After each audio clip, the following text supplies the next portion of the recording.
تاب کے درگے تیرگی میں روی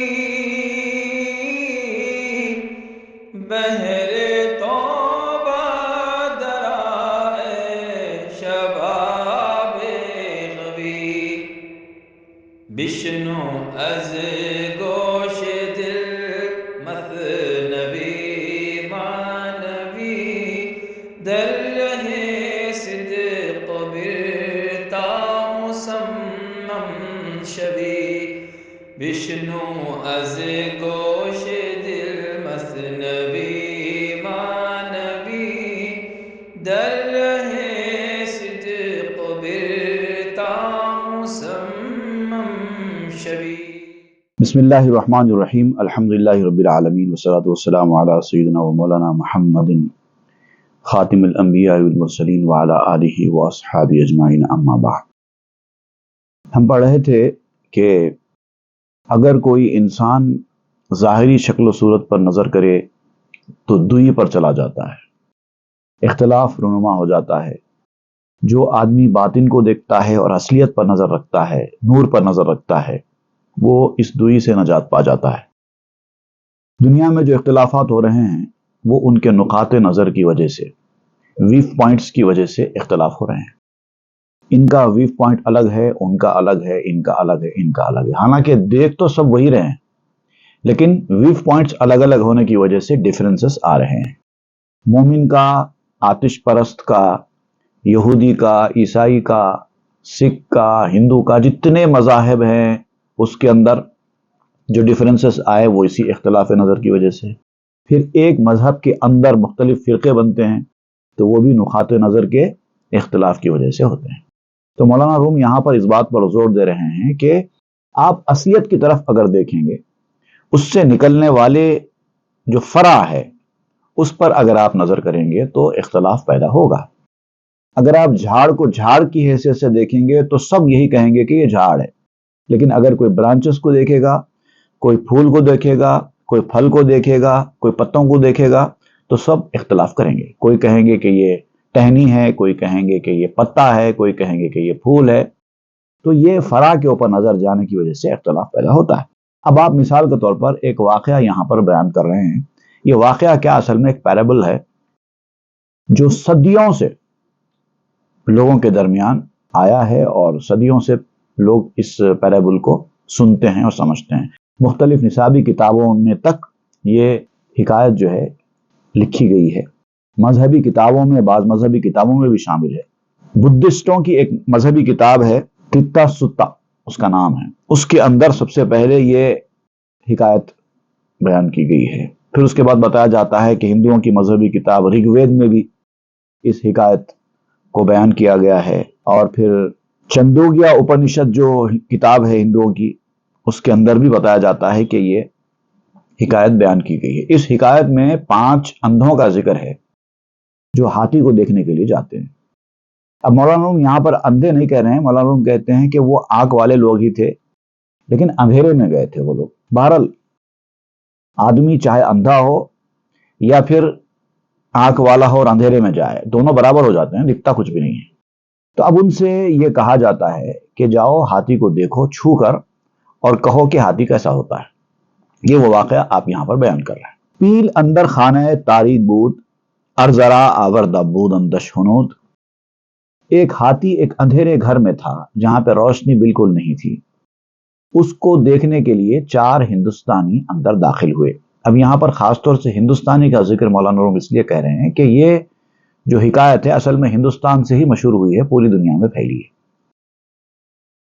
خالی ہندوستان کی حد تک اگر ہوتی تو شاید مولانا روم اس کا ذکر بھی نہیں کرتے، پوری دنیا میں پھیل گئی ہے، یورپ میں، امریکہ میں، ہر جگہ یہ حکایت ایک ایگزامپل کے طور پہ بیان کی جاتی ہے۔ چنانچہ جو ایک مشہور امریکی شاعر تھا، جان گاڈفرے سیکس اس کا نام تھا، اس نے ایک نظم لکھی اور اس نظم میں یہ پوری حکایت بیان کی۔ حالانکہ یہ 19ویں صدی کا ہے، 19ویں صدی عیسوی کا ہے، 1816 سے 1887 اس کی جو ہے عمر اس دوران رہی ہے، یعنی زیادہ پرانا نہیں ہے، 100-150 سال پہلے کا اس کا دور ہے. تو اس کی ایک مشہور حکایت ہے: So oft in theologic wars the disputants, I ween, rail on in utter ignorance of what each other mean, and prate about an elephant not one of them has seen. نظریاتی جنگیں جب ہوتی ہیں تو اس کے اندر جو اختلاف کرتے ہیں لوگ، ان کا نظریہ الگ، ان کا نظریہ الگ. اب اس کے اندر جو اختلافات پیدا ہو جاتے ہیں تو اس کا معاملہ بالکل ایسا ہی ہے جیسے ایک لا علمی میں ایک ریل چلی جا رہی ہے. ایک دوسرے کو پتا نہیں ہے کہ ایک دوسرے کا مطلب کیا ہے. یہ کچھ بول رہے ہیں، یہ کچھ بول رہے ہیں. ان کے نقطۂ نظر سے یہ واقف نہیں ہے یا یہ سمجھنے کے لیے تیار نہیں ہے، ان کے نقطۂ نظر سے یہ واقف نہیں ہے یا سمجھنے کے لیے تیار نہیں ہے. یعنی ایک ہاتھی کی تگودو چل رہی ہے، ہاتھی کے بارے میں بولنے کا مقابلہ چل رہا ہے، لیکن حقیقت میں وہ ہاتھی جن کو ان میں سے کسی نے نہیں دیکھا. یہ ہے اس نظم کا آخری پنہ. تو از برائے دیدنش مردم بسے، اندراں ظلمت ہمی شد ہر کسے. اب بہت سے لوگ اس کو دیکھنے کے لیے آئے، اس اندھیری کوٹری میں داخل ہوئے ہاتھی کو دیکھنے کے لیے، کیونکہ پہلے دنیا میں ہاتھی صرف ہندوستان میں ہی ہوا کرتا تھا، دوسرے ملکوں میں ہاتھی ہندوستان سے ہی گیا سے. ہر شخص اندھیرے میں ہاتھی کو دیکھنے کے لیے یا ہاتھی کے بارے میں جاننے کے لیے داخل ہو گیا. دیدنش با چشم چو ممکن نبود، اندراں تاریکیش کف می بسود. چونکہ دیکھنا ممکن نہیں تھا، اندھیرا بہت تھا، کوئی اس کو دیکھ نہیں سکتا تھا، تو اس لیے اندازے کے ساتھ یہ جو چھونے والی حس ہوتی ہے اس کا استعمال کرتے ہوئے انہوں نے ہاتھی کے بارے میں جاننا چاہا. تو جا کر اپنا ہاتھ لگا کر تلاش کرنے کی کوشش کی کہ ہاتھی کیسا ہوتا ہے. یہ کیرا کف بے خرطوم و فتاد، گفت ہمچو ناؤ دانستی نہاد. ایک شخص کا ہاتھ جا کر اس کی سونڈ کے اوپر پڑا، ہاتھی کی سونڈ کے اوپر ہاتھ پڑا، اس نے اس سونڈ کو پکڑ لیا. تو اس نے کہا ارے یہ ہاتھی تو ایک پرنالے کی طرح ہوتا ہے، اوپر سے لے کے نیچے تک آ رہا ہے. اس کے ذہن میں ایک بات بیٹھ گئی کہ ہاتھی پرنالے کی طرح ہوتا ہے. یہ کیرا دست بر گوشش رسید، بروچوں بعد بیزن شد پدید. ایک شخص آگے بڑھا اور اس نے ہاتھی کو پکڑا تو اس کا ہاتھ جا کے اس کے کان پر پڑا، تو اس کو وہ پنکھے کی طرح معلوم ہوا. یہ ہمارے پاس بیان کیا جاتا ہے کہ وہ سوپ کی طرح معلوم ہوا اس کو. تو اس کے ذہن میں ایک بات بیٹھ گئی کہ ہاتھی پنکھے کی طرح یا سوپ کی طرح ہوتا ہے. یہ کیرا کف چو بر پائش بسود، گفت شکل پیل دیدم چوں عمود. ایک کا ہاتھ ہاتھی کے پاؤں کے اوپر پڑ گیا تو اس نے کہا کہ ہاتھی تو ایک پلر کی طرح گول ہوتا ہے، ایسا اونچا جیسے پلر ہوتا ہے، پلر کی طرح گول ہوتا ہے. یہ کے بر پشت او بنہاد دست، گفت خود این پیل چوں تخت بدست. تو ایک شخص نے اس کے کمر پر ہاتھ رکھا، ہاتھی کے کمر کے اوپر ہاتھ رکھ کے ایسے ہلا ہلا کر دیکھنے لگا، کہنے لگا کہ ہاتھی تو ایک تخت کی طرح ہوتا ہے. ہم چنی ہر ایک بجزوے کو رسید، فہم آمی کرد ہر جامی شنید. اسی طرح ہر شخص کسی عضو کو ہاتھ لگاتا تھا اور ہاتھی کے بارے میں اندازہ قائم کر لیتا تھا. اب ان کے ذہن میں ہاتھی کا ایک تصور بیٹھ گیا، ایک پکچر بیٹھ گیا. جب وہ واپس آئے تو ہر ایک کے ذہن میں الگ الگ پکچر بسا ہوا ہے ہاتھی کا، اور جہاں کہیں وہ لوگ ہاتھی کا نام سنتے فوری وہ پکچر ان کے ذہن میں آ جاتا تھا. از نظرگاہ گفت شاں شد مختلف، یکے دالش لقب داد الف.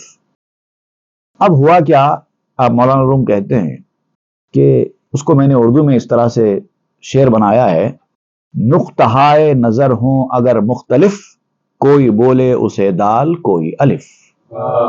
اگر لوگوں کے نظریات مختلف ہو جائیں تو حرف تو ایک ہی ہوتا ہے، لیکن کوئی اس کو الف سمجھتا ہے، کوئی اس کو دال سمجھتا ہے.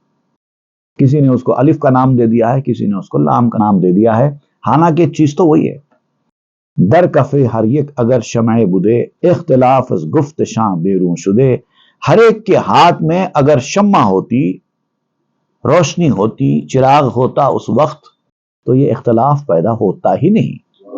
جو لوگ اپنی آنکھوں سے دیکھ لیتے تو کیوں کہتے کہ ہاتھی ایسا ہوتا ہے، ہاتھی ویسا ہوتا ہے؟ یہ سب اس لیے ہوا کیونکہ کسی کو بینائی میسر نہیں تھی، یا تو وہ لوگ اندھے تھے یا پھر اندھیرے میں تھے. اور دنیا میں جو اختلافات ہو رہے ہیں اس کی وجہ بھی یہی ہے. آنکھیں بند ہیں لوگوں کی، اور اپنی حس کو استعمال کر کے، مس کرنے کی جو حس ہے اس کو استعمال کر کے فیصلہ کر رہے ہیں، اور ہر آدمی اپنے آپ میں مضبوط یقین کے ساتھ بول رہا ہے کہ میں اچھی طرح جانتا ہوں کہ ہاتھی ایسا ہے، میں اچھی طرح جانتا ہوں کہ ہاتھی ایک پلر کی طرح ہوتا ہے، میں اچھی طرح جانتا ہوں کہ ہاتھی ایک دیوار کی طرح ہوتا ہے، میں اچھی طرح جانتا ہوں کہ ہاتھی سانپ کی طرح ہوتا ہے۔ اس طرح سے چلتا رہا تو کیسا ہوگا؟ اختلاف اسی سے پیدا ہوں گے۔ چشم حس ہم چوں کفے دستست بس، نیست کفرا برکلے او دسترس، جس کی آنکھ صرف ہتھیلی کی طرح ہے، ہاتھ کی ہتھیلی کی طرح ہے، جیسی ہاتھ کی ہتھیلی ہوتی ہے ویسی اگر اس کی آنکھ ہے، ہاتھ کی ہتھیلی دیکھ سکتی ہے؟ نہیں دیکھ سکتی ہے۔ تو انسان کی آنکھ بھی اگر ہاتھ کی ہتھیلی کی طرح دیکھنے کے قابل ہی نہیں ہے تو کیا ہوگا؟ جو کل ہے کل تک آدمی نہیں پہنچے گا، ایسے جس کو دیکھ کر اندازے قائم کر لے گا۔ کل کو پہنچنے کے لیے، اصلیت کو جاننے کے لیے ضروری ہے کہ آنکھیں ہوں، دیکھنے والا ہو آدمی۔ جس میں دریا دیگر استو کف دیگر، کف بہل وزدیدہ در دریا نگر۔ سمندر کا جو وجود ہے وہ اپنی جگہ ہے، اور جھاگ اس کے اوپر جو کف آتا ہے، جو جھاگ آتا ہے لہروں کی وجہ سے، وہ بھی اپنی جگہ ہے۔ اگر کوئی جھاگ کو دیکھ کر کہنے لگے کہ یہی سمندر ہے، حالانکہ سمندر ہی کی وجہ سے آ رہا ہے، اس کی اصل کیا ہے؟ سمندر ہے، اس کی فرع کیا ہے؟ جھاگ ہے۔ تو آپ کہتے ہیں جھاگ کو چھوڑو، آنکھ سے سمندر کو دیکھو۔ جنبش کفا ز دریا روز و شب، کف ہمی بینی وہ دریا نے عجب۔ رات دن جو سمندر کے اوپر جھاگ آتے رہتے ہیں، جھاگوں کی جو حرکت ہے وہ دریا کی وجہ سے ہے، سمندر کی وجہ سے، سمندر کے وجود کی وجہ سے ہی اس کے اوپر جھاگ آ رہے ہیں۔ اور تعجب ہے ان لوگوں کے اوپر جو جھاگ کو تو دیکھتے ہیں، سمندر کو نہیں دیکھتے۔ دنیا کی یہ جو سرگرمیاں ہیں، نظام دنیا ہے، آپ اس طرف اشارہ کرتے ہوئے کہتے ہیں کہ دنیا چل رہی ہے، صدیوں سے چل رہی ہے، اور انسان کی نظر صرف دنیا کی سرگرمیوں کے اوپر ہے۔ ایسا ہو رہا ہے، ویسا ہو رہا ہے، یہ بیمار پڑ رہے ہیں، وہ صحت یاب ہو رہے ہیں، ان کو یہ مل رہا ہے، ان کو وہ نقصان ہو رہا ہے، یہ ہو رہا ہے، وہ ہے۔ دنیا کے نظام کی طرف ہی انسان کی ذہن ہے، ایسا ہو رہا ہے، ویسا ہو رہا ہے۔ یہ سب جھاگ ہے۔ سمندر کو دیکھو، جس کی وجہ سے جھاگ آ رہا ہے، نظر اس کے اوپر رکھو۔ جو دنیا چلا رہا ہے، نظر اس کے اوپر رکھو۔ ماں چو کشتی ہا بہم برمیزنیم، تیرا چشمے مو دراب روشنیم۔ ہماری حالت یہ ہے کہ ہم سمندر کی سطح کے اوپر صرف کشتیاں ہیں جو آپس میں ٹکرا رہے ہیں۔ اندر کیا ہے پانی کے اندر، اور کتنی گہرائی ہے، ہم کو کچھ پتا نہیں ہے۔ اندھی آنکھوں والے سمندر کے پانی کی سطح کے اوپر کشتی چلا رہے ہیں، لیکن اندر پانی کے کیا ہے ہم کو دکھائی نہیں دیتا۔ اے تو در کشتی تن رفتہ بے خواب، آب را دیدی نگر در آب آب۔ اے وہ شخص جو جسم کی کشتی میں ہے اور سویا ہوا ہے، پانی کو دیکھ رہا ہے، صرف آرام سے کشتی کے اوپر لیٹا ہوا ہے، اور ایسی نظر کھول رہا ہے بھی تو پانی کیا اوپری حصہ، سطح اس کو دکھائی دے رہی ہے۔ آپ کہہ رہے ہیں کہ پانی کو تو نے دیکھ لیا، لیکن پانی کے پانی کو دیکھ۔ اصل جو ہے روح، ایک چیز ہوتی ہے انسان کا جسم، ایک چیز ہوتی ہے روح۔ مولانا روم کہتے ہیں کہ پہلے جسم کے پیچھے جانے والے، جسم کی طرف توجہ کرنے والے، روح کی طرف توجہ کر، تیری اصل روح ہے۔ لیکن پھر آپ یہ بھی کہہ رہے ہیں کہ روح پر بھی توجہ نہیں، روح کے اوپر توجہ کرنا، روح الارواح کے اوپر توجہ کرنا، کیونکہ روح کے بارے میں اللہ تعالیٰ نے فرمایا قل الروح من امر ربی۔ روح کیا ہے؟ اللہ تعالیٰ کا امر ہے۔ انسان کی اصل تو روح ہے۔ پہلے تو انسان سے یہ کہا جاتا ہے کہ جسم کے خول سے نکلو، روح کی طرف آؤ، لیکن پھر آپ کہہ رہے ہیں کہ روح بھی اللہ تعالیٰ کا محض ایک امر ہے، وہ بھی اصل نہیں ہے۔ اصل تو اللہ خود ہے۔ تو وہ آپ کہہ رہے ہیں کہ آب پانی کا پانی، آب را آبیست کو میران دش، روح را روحیست کو میخان دش۔ پانی کے لیے بھی ایک پانی ہے، جسم کے لیے جسم کو چلانے والی چیز روح ہے، روح کو چلانے والی چیز وہ روح الارواح ہے جو اس کو چلاتا ہے، یعنی روح کی روح ہے۔ موسیو ایسی کجا بود کافتاب، کشت موجودات رامی داد آب۔ جس وقت سورج نے موجودات کی کشتی کو پانی دیا تھا، جو موجودات کی کشتی ہے، جب دنیا بنی اس وقت سورج روشن ہو گیا، تو اب سورج کی روشنی زمین کے اوپر پڑنے لگی، کائنات وجود میں آئی۔ اس وقت موسیٰ اور عیسیٰ بھی کہاں تھے؟ ایسے جلیل القدر انبیاء کرام ہیں نا، موسیٰ عیسیٰ، وہ بھی نہیں تھے ایک دور میں۔ آدم و حوا کجا بد آزماں، کہ خدا افگند این زہ در کماں۔ نہ موسیٰ عیسیٰ تھے، نہ آدم و حوا تھے، وہ بھی نہیں تھے۔ جس وقت اللہ تعالیٰ نے کن فیکون کے ذریعے دنیا کی تخلیق کی، سورج چاند زمین بنائے، اس وقت موسیٰ عیسیٰ تو بہت بعد میں آئے نا۔ ان کے جو ماں باپ ہیں آدم و حوا، وہ خود بھی تو نہیں تھے۔ ای سخن ہم ناقص استو اب ترست، آ سخن کہ نیست ناقص آ سرست۔ اب اتنا سب کچھ بھی اگر میں تم کو بتا کر سمجھاؤں گا تو بھی بات ادھوری ہی رہے گی۔ یاد رکھو، جتنی باتیں ہیں دنیا کی سب ادھوری ہیں، ناقص ہیں، اور جتنی کامل باتیں ہیں، پرفیکٹ باتیں ہیں، وہ سب ادھر کی ہیں، ادھر ہے ہی نہیں۔ گر بگویت زاں بلغزت پائے تو، ور نگویت ہیچ ازاں اے وائے تو۔ اگر کہنے والا صاحب دل جو اس دنیا کے بارے میں جانتا ہے، اگر وہ اس دنیا کے بارے میں تجھے بتائے کہ وہ دنیا کیا ہے، کیسی ہے، تو تیرے پاؤں پھسل جائیں گے، تو نہیں سمجھ پائے گا، کیونکہ جب تک تو دنیا میں گرا ہوا ہے اس دنیا کی باتیں سمجھ نہیں سکتا۔ جتنے لوگ تجھے اس دنیا کے بارے میں بتاتے ہیں، تیرے ذہن میں، دماغ میں وہ بات جاتی نہیں ہے، اس لیے تو پھسل جاتا ہے۔ لیکن اگر وہ نہ بتائے تو پھر بھی خراب ہے، تب بھی تجھ پر افسوس ہوگا کہ تجھے کوئی بتانے والا نہیں ملا۔ پریشانی میں گرا ہے انسان، بتاؤ تو مشکل، نہ بتاؤ تو مشکل۔ گویم مشکل وگر نہ گویم مشکل، بولیں گے تو سمجھ میں نہیں آئے گا، نہیں بولیں گے تو نقصان ہو جائے گا۔ ور بگویت در مثال صورت، برہما صورت بچسپی اے فتح۔ اگر تمہارے سمجھانے کے لیے وہاں کی باتیں بیان کرنے والا یہاں پر تمہیں کچھ مثالیں دے کر بھی سمجھائے تاکہ تم کو کسی حد تک سمجھ میں آ سکے، تو پریشانی کیا ہوتی ہے؟ جب کسی انسان کو کوئی مثال دے کر کوئی چیز سمجھائی جاتی ہے تو انسان تب بھی اصل کو سمجھنے کے بجائے مثال سے ہی چپک کے رہ جاتا ہے۔ مثال بھی جب دی جاتی ہے تو سمجھانے کے لیے دی جاتی ہے، حکایتیں بیان کی جاتی ہے، واقعات بیان کیے جاتے ہیں، تو ایک چیز سمجھانے کے لیے دیے جاتے ہیں، لیکن لوگ کیا ہے، اس طرف جانے کے بجائے اسی حکایت، اسی مثال سے چپک جاتے ہیں۔ بس تپائی چوں گیا اندر زمین، سر بے جنبانی بے بادے بے یقین۔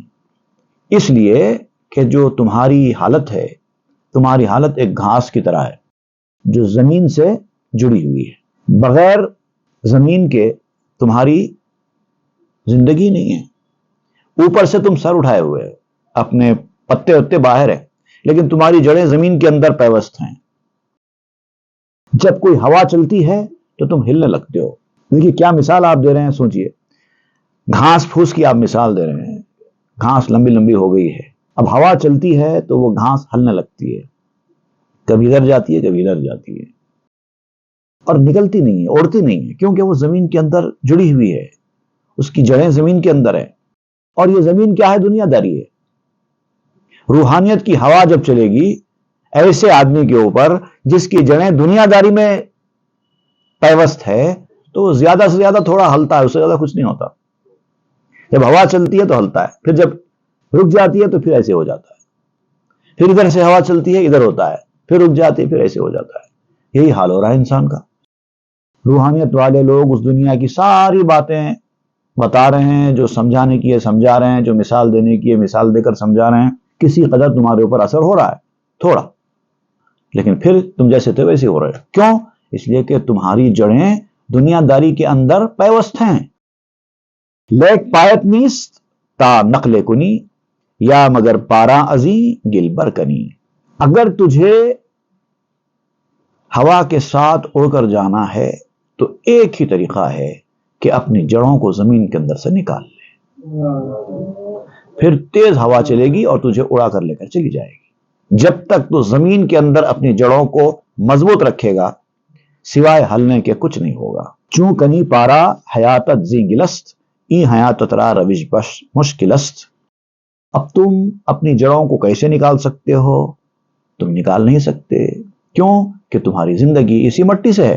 اسی لیے جب تک دنیا داری کے ساتھ تمہارا رشتہ ہے اور تم یہ سمجھتے ہو کہ میں دنیا داری کرتے ہوئے ہی اس دنیا میں زندہ رہ سکتا ہوں، تو پھر تمہاری روانگی بہت مشکل ہے۔ اس دنیا میں جانا ہے تو تعلق اس دنیا سے پوری طریقے سے توڑ لینا ہوگا۔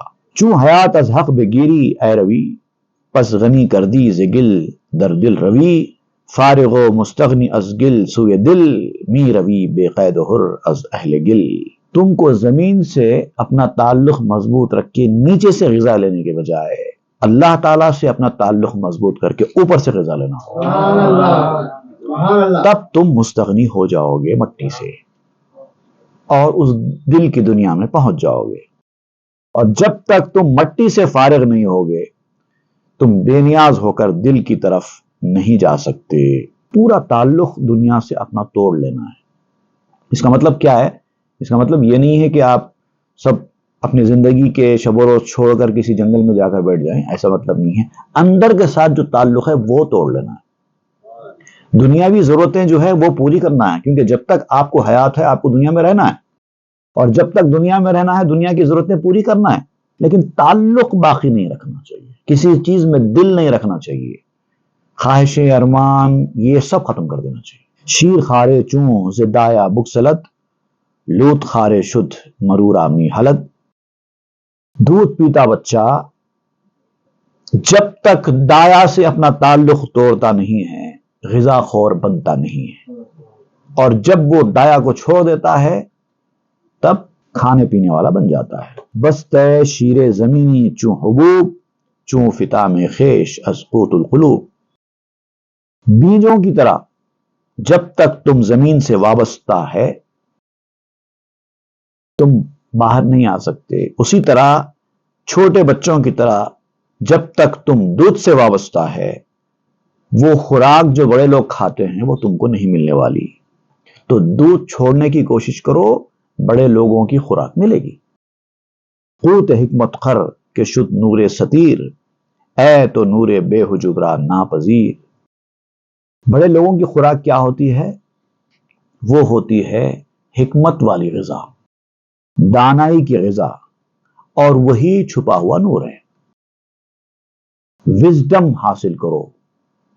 حدیث شریف میں بھی آتا ہے کہ الحکمت ضالۃ المؤمن، حکمت مومن کا گم شدہ خزانہ ہے۔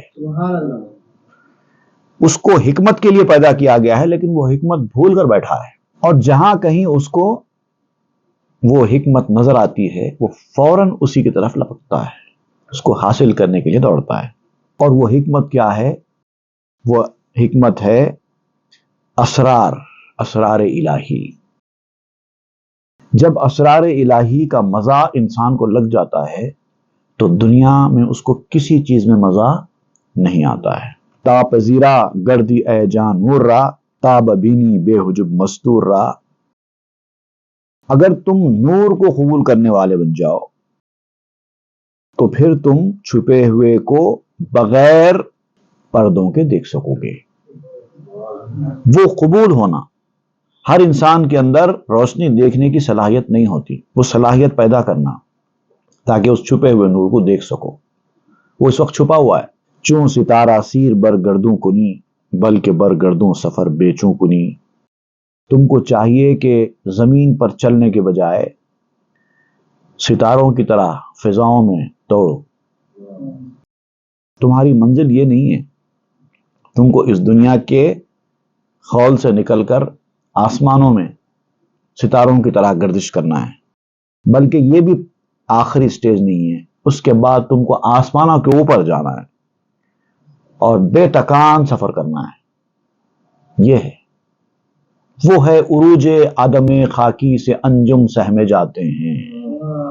انسان کا جو عروج ہے، جب وہ عروج ہونا شروع ہو جاتا ہے تو پھر ستارے، چاند، سورج یہ سب نیچے ہو جاتے اس سے۔ آنچنا کزنیس در ہست آمدی، ہی بگو چو آمدی مست آمدی۔ اسی طرح جیسے تو عدم سے وجود میں آیا، پہلے تو کچھ نہیں تھا۔ ہر آدمی کی عمر کیا ہے؟ اپنی اپنی عمر کا حساب لگائیے۔ کسی کی عمر 20 سال، کسی کی عمر 30 سال، کسی کی 40، کسی کی 50، کسی کی 60، کسی کی 70، جو بھی ہے۔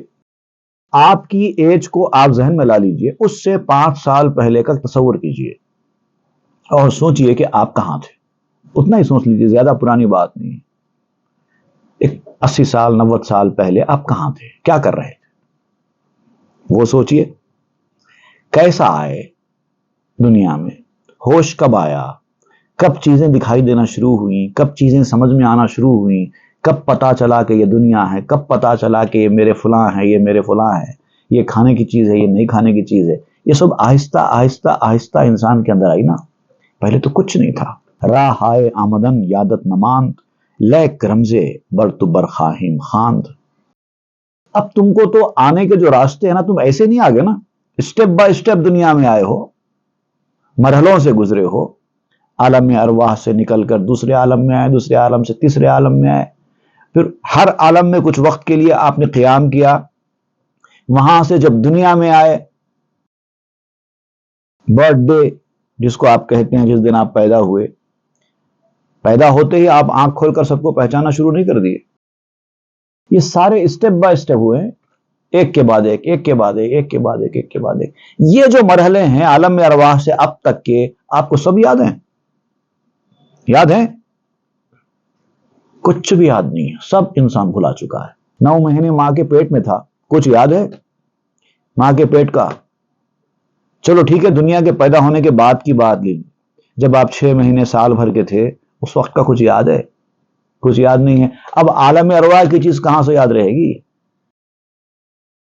تو اب مولانا روم یہاں پر کہتے ہیں لیک رمزے بر تو برخواہیم خواند۔ لیکن میں تمہیں ایک اشارہ کرتا ہوں۔ اب دیکھیے کیا اشارہ کرنا چاہتے ہیں۔ ہوش را بگزار و آنگہ ہوشدار، گوش را بربند و آنگہ گوشدار۔ آپ کہتے ہیں کہ ہوشیار اگر بننا چاہتے ہو تو پہلے ہوش کو چھوڑ دو۔ ہوش کو چھوڑو گے تو پھر ہوشیار بنو گے۔ کان کو بند کرو پھر کان لگاؤ۔ اگر آپ ایک چیز سن رہے ہیں، دوسری اہم چیز سننا چاہتے ہیں، تو پہلے والی چیز کو بند کرنا پڑے گا، تب جا کے دوسری والی چیز سن سکیں گے۔ میں بگویم زاں کہ تو خامی ہنوس، در بہاریو ندی دستی تموس۔ اب آپ کہتے ہیں کہ کیا یہ میں نہیں کہہ رہا ہوں کہ تم ابھی کچے ہو؟ تم ابھی اس میدان میں کچے ہو۔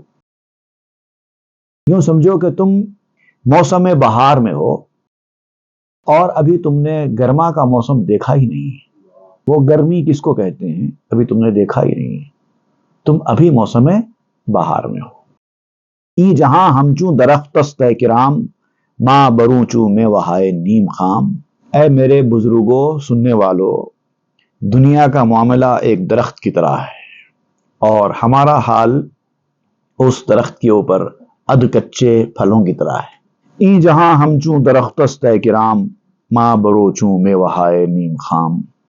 اے سننے والے بزرگوں، یہ دنیا ایک درخت کی طرح ہے اور ہم اس درخت کے اوپر لگے ہوئے ایسے پھل ہیں جو ابھی پورے پکے نہیں ہیں، ادھ کچے ادھ پکے۔ اب آپ یہ مثال کیوں دے رہے ہیں، اس کی تفصیل آگے آئے گی۔ سخت گیرت خام ہا مر شاخرا، زاں کے در خامی نشاید کاخرا۔ کچوں کی جو گرفت ہوتی ہے نا شاخ کے اوپر، بڑی اسٹرانگ ہوتی ہے۔ جو کچے ہوتے ہیں نا، جو پھل کچے ہوتے ہیں، وہ اپنے جھاڑ سے اسٹرانگلی اٹیچڈ ہوتے ہیں، کیونکہ کچے پھل شاہی محل میں کھائے جانے کے لائق نہیں ہوتے۔ جو کچے پھل ہوتے نا، وہ شاہی محل میں کھائے جانے کے لائق نہیں ہوتے۔ شاہی محل آپ اس لیے کہہ رہے ہیں، ویسے تو کسی کے بھی کھائے جانے کے قابل نہیں رہتے، لیکن آپ چونکہ ذکر کر رہے ہیں اس شاہی محل کا، تو اس لیے آپ کہتے ہیں کہ کچے پھل کھائے جانے کے قابل نہیں رہتے، اس لیے وہ جھاڑ سے جڑے ہوئے رہتے ہیں۔ چونکہ پختو گشت شیری لب گزاں، سست گیرت شاخ ہارا باد ازاں، اور جب پک گیا ہونٹوں کو لگانے والا میٹھا، منہ کے اندر ڈالا جانے والا میٹھا پھل بن گیا تو شاخوں کے ساتھ اس کی گرفت ڈھیلی ہو جاتی ہے۔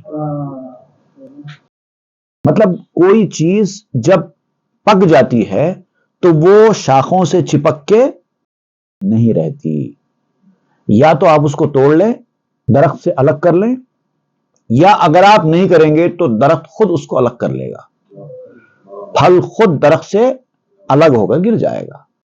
تو جو لوگ اسٹرانگ ہو جاتے ہیں وہ اس طرح سے جھاڑ کو چپک کے نہیں رہتے، وہ الگ ہو جاتے ہیں، اور جو کچے ہوتے ہیں وہ چپک کر رہتے ہیں، اور کچوں کو چپک کر ہی رہنا چاہیے، کیونکہ اگر نہیں چپک کر رہیں گے تو پکیں گے کہاں؟ کچے پھل اگر جھاڑ کو چپک کر نہ رہے تو پکیں گے ہی نہیں، اس لیے ان کو چپک کر ہی رہنا چاہیے، لیکن جو پک چکے ہیں وہ چپک کر نہیں رہیں گے، وہ الگ ہو جائیں گے۔ اور یہاں پر جھاڑ سے مراد دنیا داری ہے۔ جو کچے ہیں ان کو دنیا داری کرتے ہوئے رہنا پڑتا ہے، دنیا سے چپک کر ہی رہنا پڑتا ہے کیونکہ بھی کچے، لیکن جو پک چکے ہیں ان کو کسی چیز کی کوئی پرواہ نہیں ہوتی۔ چو ازاں اقبال شیریں شد دہاں، سرد شد بر آدمی ملک جہاں۔ جب اس آدمی کی خوش نصیبی کی وجہ سے اس کا منہ میٹھا ہو جاتا ہے تو دنیا کا سارا نظام، دنیا کی ساری ملکیت، دنیا کی ساری سلطنت اس کے لیے بے وقت ہو جاتی ہے۔ جو آدمی پک چکا ہے، پرفیکٹ شیپ لے چکا ہے، تو اس کو دنیا سے کوئی دلچسپی نہیں رہتی، وہ دنیا کی چیزوں میں اس کو مزہ آتا ہی نہیں، نہ اس کو عزت میں مزہ آتا ہے، نہ اس کو دولت میں مزہ آتا ہے، نہ اس کو شہرت میں مزہ آتا ہے، کسی چیز میں اس کو مزہ نہیں آتا کیونکہ وہ پک چکا ہے۔ سخت گیری و تعصب خامیست، تا جنینی کار خوں آشامیست۔ یہ جو سخت گیری ہے لوگوں کے اندر جو پیدا ہوتی نا، ہر شخص اپنے اپنے خط میں گرفتار ہے دنیا میں، جس آدمی کو جو دکھائی دے رہا ہے وہ اسی کو سچ سمجھا ہوا ہے، ان اندھوں کی طرح معاملہ ہے، جس پر ہاتھ پڑا اس کو ہاتھی کو ویسے ہی سمجھ رہا ہے۔ یہ تعصب ہے، سخت گیری ہے، یہ کچے پن کی وجہ سے ہوتا ہے۔ جو لوگ ابھی کچے ہوتے ہیں وہ لوگ ایسے اختلافات کرتے ہیں، جو کچے پن سے نکل چکے ان کے پاس اختلافات ہوتے ہی نہیں، اور جب تک تم پیٹ کے اندر پلنے والے بچے ہو تمہاری غذا وہی ناپاک خون رہے گی۔ چیز دیگر ماند اما گفتنش، بات روح القدس گوید نہ منش۔ دوسری چیز رہ گئی لیکن اس کا بتانا میرا کام نہیں ہے۔ اب جتنا بتانا تھا میں نے بتا دیا، اب ایک بات اور ہے لیکن اس کا بتانا میرا کام نہیں ہے۔ بات روح القدس گوید نہ منش۔ اور وہ جاننا اگر چاہتے ہو تو میں نے جتنا بتایا ہے اس پر عمل کرو، اس کے بعد آگے کی چیز وہ بتائے گا، میں نہیں بتا سکتا۔ میں نے جتنی باتیں بتائی ہیں تم ان پر عمل کرو، اس کے بعد تم کو خود ڈائریکٹلی ہدایت کا راستہ ملے گا اور سب بتا دیا جائے گا۔ نہ تو گوئی ہم بے گوش خیشتن، نہ منو نہ غیر من اے ہم تو من۔ یہ سب باتیں تمہارے کان میں کون کہے گا؟ آگے کی جو باتیں، جتنی باتیں میں نے بتانی تھی بتائی، اب اس کے آگے کی جو باتیں ہیں جو میں نہیں بتا رہا ہوں وہ تمہارے کان میں کون کہے گا؟ آپ کہتے ہیں کہ وہ تمہارے کان میں تم کہو گے، تم ہی تمہارے کان میں کہو گے، مطلب تمہارے اندر سے ہی آئے گا۔ ہم چاں وقتے کہ خواب اندر روی، تو ز پیش خود بپیش خود شوی۔ اب یہ اندر سے کیسا آتا ہے؟ آپ اس کی مثال دیتے ہوئے سمجھاتے ہیں، جیسے کہ تم نیند میں ہو، جب تم سو جاتے ہو تو تم اپنے سے آگے جاتے ہو، کبھی ادھر جاتے ہو، کبھی ادھر جاتے ہو، کبھی آسمان پہ ہوتے ہو، کبھی پیدل چلتے ہو، کبھی ان سے بات کرتے ہو، کبھی ان سے بات کرتے ہو، کبھی مغرب میں جاتے ہو، کبھی مشرق میں جاتے ہو، کبھی شمال میں جاتے ہو، کبھی جنوب میں جاتے ہو، کبھی کسی کو تھپڑ مارتے ہو، کبھی کسی سے تھپڑ کھاتے ہو، جبکہ کچھ کرتے ہی نہیں ہو، تم تو ایک جگہ پڑے ہوئے ہو۔ یہ جو ہو رہا ہے اس کو سمجھو، بشنوی از خیش و پنداری فلاں، بات و اندر خواب گفتست عام ہاں۔ تو اپنی طرف سے سنتا ہے اور یہ خیال کرتا ہے کہ کوئی شخص، کسی نے وہ پوشیدہ راز تمہارے خواب میں آ کر تم سے کہا ہے۔ ایسا ہوتا ہے۔ یہ جو آواز تمہارے کانوں میں آتی ہے یا خواب میں تمہیں کچھ اشارہ دیا جاتا ہے، یہ کہاں سے آتا ہے؟ یہ پہلے اپنے دل کو ویسے صاف کرو جیسے خواب میں تم کو اشارے دیے جاتے ہیں۔ خواب کے ذریعے باتیں بتائی جاتی ہیں، ایسا ہونے والا ہے، ویسا ہونے والا ہے، یا ایسا ہوا ویسا ہوا، یہ کرو وہ مت کرو۔ جیسے خواب میں تمہارے ساتھ ہوتا ہے ویسے ہی بیداری میں بھی تمہارے ساتھ ہو سکتا ہے۔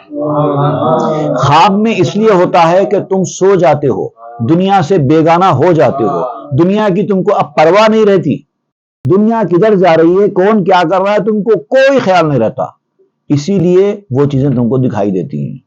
ایسے ہی اگر بیداری میں تم اپنے آپ کو بنا لو تو بیداری میں تم کو دکھائی دینا شروع ہو جائے گا، بیداری میں تم کو ہدایتیں ملیں گی، بیداری میں تم کو راز دکھائے جائیں گے، اسرار دکھائے جائیں گے۔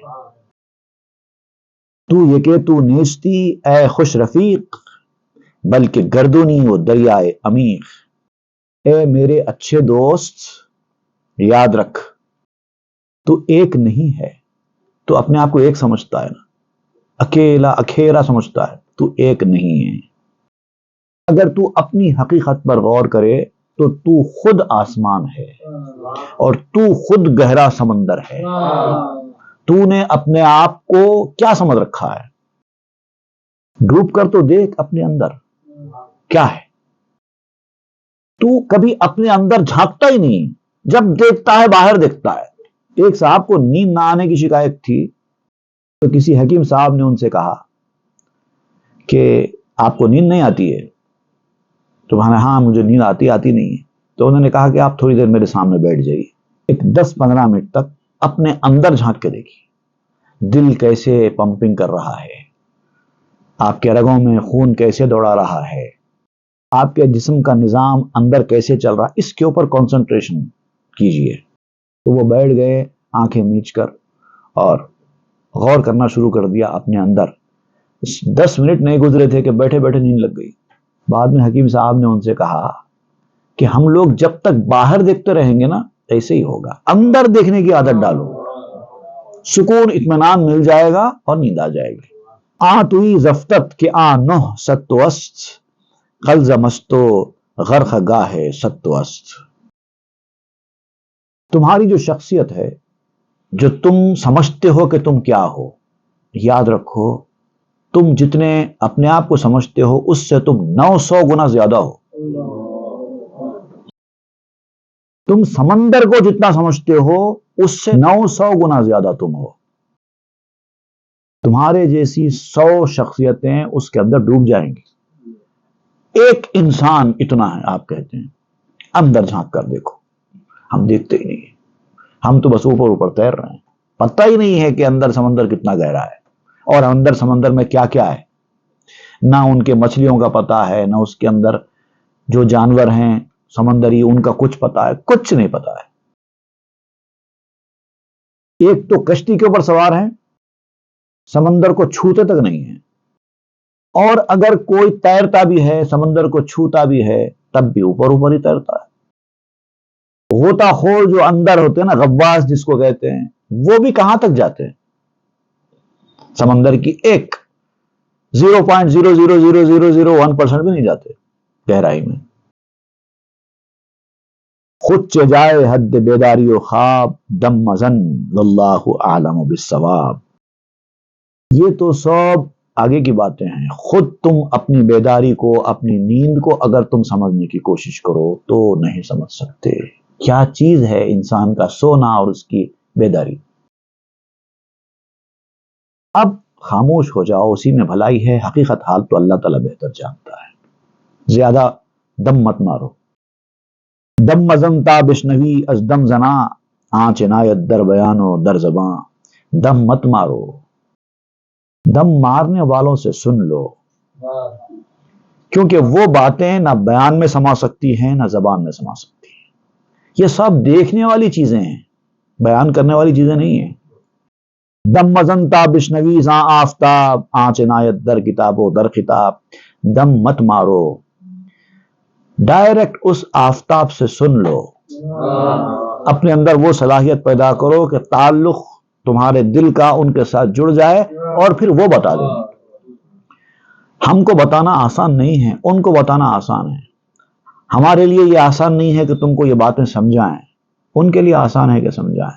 وہ سمجھا بھی سکتے ہیں، بتا بھی سکتے ہیں، دکھا بھی سکتے ہیں، کیونکہ یہ سب باتیں نہ زبان میں سما سکتی ہیں، نہ بیان میں سما سکتی ہیں، نہ کتاب میں سما سکتی ہے، نہ خطاب میں سما سکتی ہے. دم مزن تا بشنوی زاں مہلقا الصلا اے پاک بازاں الصلا. دم مت مارو اور اس ماہ رخ سے چاند جیسے چہرے والے سے ڈائریکٹ سن لو. آؤ سنو، آؤ سنو، یہ منزل پر آؤ جہاں ہم تم کو لے جانا چاہتے ہیں. اس کے بعد پھر سننے والا دروازہ خود بخود کھل جائے گا. دم مزن تا بشنوی اسرار حال، از زبان بے زباں کہ قم تعال. غیر ضروری دم مت مارو، بیکار کی باتیں مت کرو. یہ پریکٹیکل میدان ہے. اس میدان کے اسرار جاننا ہے تو میدان میں کودنا پڑے گا، حالت کے اسرار کو سننا پڑے گا. جو بے زبان ہے اس کی زبان سے سنو. بے زبان سے مراد جس کو یہ جسم کی زبان نہیں ہے مگر بول سکتا ہے. جانور وہ ہے جو زبان رکھتا ہے لیکن بول نہیں سکتا. جانور کو بے زبان کہتے ہیں. کیا لگا جانور کو زبان ہوتی ہے؟ ہر جانور زبان رکھتا ہے. کھاتے نا آپ زبان، تو زبان نہیں ہوگی تو بے زبان کیسا کہہ رہے ہیں؟ لیکن یہ جسم کی زبان ہے، بولنے والی زبان نہیں ہے. انسان کو جسم کی زبان بھی ہے، بولنے والی زبان بھی ہے، اور اس ذات کو جسم کی زبان نہیں ہے، بولنے والی زبان ہے. فرق یہ ہے. تو اس سے سنو، کھڑے ہو جاؤ، آؤ میدان میں. دم مزن تا دم زنت بہرے تو روح، آشنا بگزار در کشتی نوح. غیر ضروری دم مت مارو. تم اگر تیر بھی رہے ہو تو کوئی فائدہ نہیں. کتنا تیر سکتے ہو؟ ایک تو تم تیر ہی نہیں رہے ہو، کشتی میں سوار ہو کر جا رہے ہو، اور اگر تم تیر بھی رہے ہو تو کتنا تیرو گے؟ کیا سمندر پورا تیر پاؤ گے؟ اسی لیے تیری روح تجھ سے کہتی ہے اے بندے تیرنا بھی چھوڑ دے. اب کیا کرنا پھر؟ نوح کی کشتی میں آ جا. سلامتی چاہتا ہے تو کشتی نوح میں آ جا. ہم چکنا کاش نامی کرد او کہ نخواہم کشتی نوح ادو. نوح علیہ السلام کے بیٹے کی طرح مت بن کہ باپ بلاتا رہا کہ آ جا بیٹے، آ جا کشتی میں، آ جا تو سلامت رہے گا، لیکن وہ آیا نہیں. ضد اور ہٹ دھرمی اور کفر میں آگے بڑھا ہوا تھا. باپ کی بات سننے تیار نہیں ہوا. کیا ہوا؟ ہلاک ہو گیا، برباد ہو گیا. کہنے لگا کہ میں نوح کی کشتی کو پسند نہیں کرتا تو جا مر. اب اللہ تعالیٰ نے بھی اس کے بارے میں فرما دیا انہو لیس من اہلک.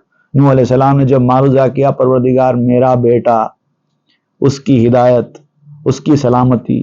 اب ماں باپ دعا کرتے نا اولاد کے لیے، ویسے حضرت نوح علیہ السلام نے دعا کہ اللہ تعالیٰ فرمایا نہیں، تم اسے اپنی اولاد سمجھو ہی نہیں، ہم نے تمہاری اولاد سے اس کو خارج کر دیا ہے. اب کیوں دعا کرتے ہو اس کے لیے؟ جو لوگ ضدی، ہٹیلے اور کفر پر اور گمراہی پر اڑ جاتے ہیں ان کو کبھی ہدایت نہیں ملتی. اب یہاں پر نوح علیہ السلام اور ان کے بیٹے کنعان کا جو اصلی واقعہ ہے وہ واقعہ مولانا روم شروع کر رہے ہیں تاکہ جن کو یہ واقعہ معلوم نہیں ہے ان کو معلوم بھی ہو جائے. پھر اس کے اندر جو اسرار رموز ہے اس کو تفصیل سے بیان کریں گے. صلی اللہ تعالی علی خیر خلق سیدنا محمد و آلہ وصحبہ اجمعین والحمد للہ رب العالمین. تاب کے در لگے تیرگی میں روی، بہر توبہ درائے شباب خوی، بشنو از گوش دل مثنوی معنوی، در رہے صدق برتا مسمم شوی، بشنو از گوش دل مثنوی